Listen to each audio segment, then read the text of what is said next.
加拿大人通常點樣去娛樂自己呢？就係行山啊，做 gym 啊。喺 Vancouver 就有得行沙灘啦，去揸車兜下風啊，睇 Netflix 咯。Hello， 大家好，我係 Cheryl。今日我想同大家分享嘅就係我覺得喺加拿大生活同埋喺香港生活最大分別係啲咩嘢。咁今日我想 share 嘅嘢都係 based on 我自己嘅個人經歷啦。咁所以like whatever I say is subjective. It might be different from what another Canadian might think about Hong Kong and think about Canada. But my point is, talk to a lot of people. Talk to a lot of Canadians. Talk to a lot of people from Hong Kong. They might be able to share with you some very valuable experiences as well. Let me do a very quick 自我介紹先啦。我諗做咗咁多條片，我都冇咩點樣介紹自己。Okay, here it is. 咁我就喺加拿大度出世嘅。咁好細個嗰陣時就同屋企人去咗香港嗰度住。我就移民去香港，跟住住咗8年，跟住8年之後我就翻嚟加拿大啦。嗰陣時都仲係中學生啦。咁由中3之後咧，我都係一直住喺加拿大嘅。咁但係搬咗過嚟之後，其實有好多嘢都係仲係好難適應啊 ！Like 我已經讀完書啦，我讀完大學，and then 我而家都出嚟做嘢啦。我到咁多年之後，我都係覺得有好多唔同嘅地方係需要去適應嘅。Okay, number 1就係 population 個人口啊，實在相差得太遠啦。香港咧就有750萬人，香港淨係一個城市咧都已經多過我哋一個省嘅人啦。Okay, Alberta 成個省咧係得440萬人嘅啫 ，BC 咧就得500萬人。It really is a big difference。你出到街嘅時候，你就 feel 到嗰種氣氛啊，係完全唔同嘅。就算你攞 Vancouver 最熱鬧嘅 downtown 同埋香港嘅旺角啊，或者尖沙咀嚟去比啦，係比唔到嘅，因為香港嗰度實在太多人啦。所以喺香港有時我都會唔小心撞到人啊，或者人哋啲袋會撞到我啊。Like I don't feel so bad because there's just no space。嗱，如果喺加拿大嗰度唔小心撞到人咧，there's a problem because we still have a lot of space。無論我哋幾多人喺條街嗰度都好啦，都唔會多到撞到人嘅。如果你好似我咁樣中意住一啲比較多人啲嘅城市，同埋一個大啲嘅城市咧，咁我就會 recommend 你去 maybe like Toronto, Montreal, Vancouver. Like those are really great cities.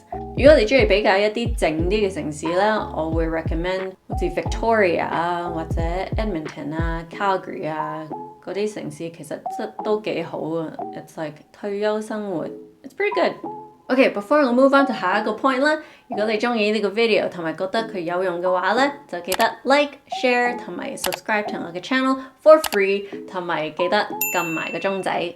Okay, 天氣係一樣非常之大分別嘅嘢嚟嘅。我記憶中嘅香港咧係好熱、好潮濕，咁但係到冬天嘅時候咧就都幾涼下嘅，因為香港人嘅屋企係冇 central heating system 嘅。咁我由 Calgary 講起先啦。雖然我哋嘅 summer 係好靚啦，咁但係亦都係好短嘅。我諗 a maximum of maybe 3 months of summer， 跟住就好快就一係就入秋天，一係就直入冬天，有時連秋天都冇，跟住即刻落雪。咁到冬天嘅時候就非常之凍啦，有時會跌到落零下30度啦。Usually it falls between 零下18度至到零下22度度啦。I have another video that talks about winters in Canada， 所以如果有興趣嘅話咧，你可以 click 嗰條片嚟睇嘅。Okay, on to Vancouver。Vancouver 就冇咁極端嘅。搬去 Vancouver 之後，我覺得最難適應嘅嘢咧就係佢嘅秋天同埋冬天。因為秋天咧係一直落住雨嘅，冬天又係一直落住雨嘅。再加上你冇咩太陽咁，所以有好多人喺 Vancouver 咧其實都係有 depression 嘅，因為冇咩陽光。So it just kind of like drains all your energy away，which makes Calgary such a great city to be， 因為我哋永遠都係有好多陽光，就算零下30度，我哋都係會有陽光普照嘅天氣。It's just so nice。But what's nice about Vancouver 嘅冬天咧，就係佢真係比較暖啲，好似淨係着過3次羽絨嘅啫。Yeah, it's warm. 第3樣我覺得分別最大嘅嘢咧，就係 entertainment。加拿大人通常點樣去娛樂自己咧？就係行山啊，做 gym 啊。喺 Vancouver 就有得行沙灘啦，去揸車兜下風啊，睇 Netflix 咯。我又滑雪咯，中意滑雪嘅就好多雪俾你滑嘅呢度。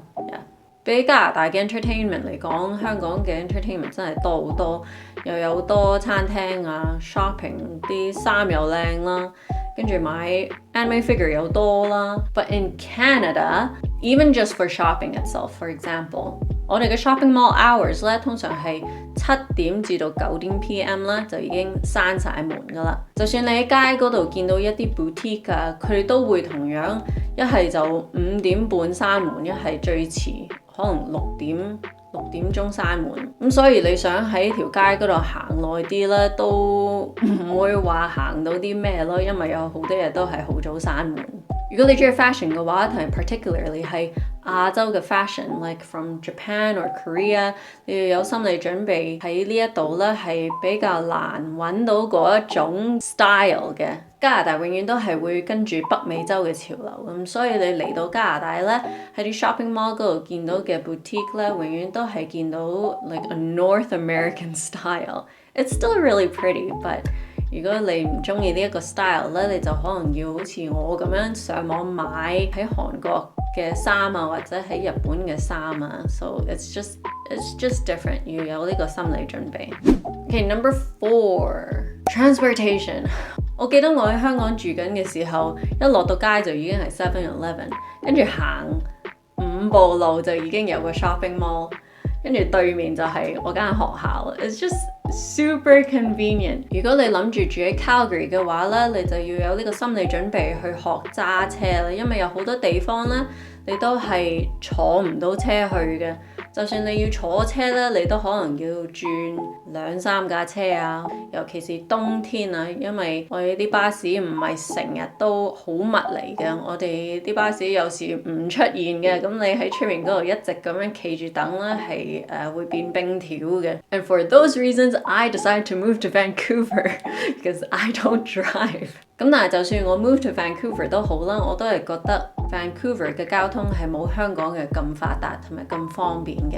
仲有我哋 Vancouver 版嘅八達通咧係 not the same。我哋香港嘅八達通係可以去 7-Eleven 嗰度俾錢買嘢食啊，或者去 7-Eleven 嗰度增值啊。我哋 Vancouver 嘅 Compass Card 咧就係 strictly 攞嚟去搭車嘅啫，搭巴士、搭 train 或者搭呢個 C bus。